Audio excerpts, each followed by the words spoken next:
راح احكي عن السكواد. بس قبل ما حتى بلش بالفيديو بدي اترككن مع المواجهة ضد هالتيم الفلسطيني الاسطورة بعماير سكول. مثل ما شايفين هون علمت تعليم بالبوت حتى يبيكلوا واحد وياخدوا نوك.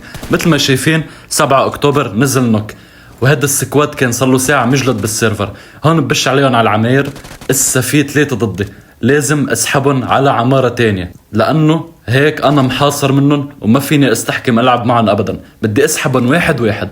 هم مثل ما شايفين رحت على العمارة الصغيرة اللي حدا.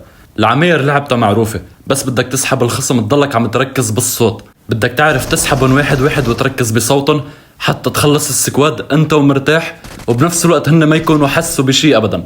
هم مثل ما شايفين اول واحد نوك فينش. برجع بروح بسمع صوت واحد على الشمال بالغرفة يلي بالوش. هون بيعطيني بري فاير، بطلع بش عليه، بيروح لي دمي على النص، بياخده نوك فينش. بده يجي صاحبه خليني انزل لتحت اسحبه. هون بفكر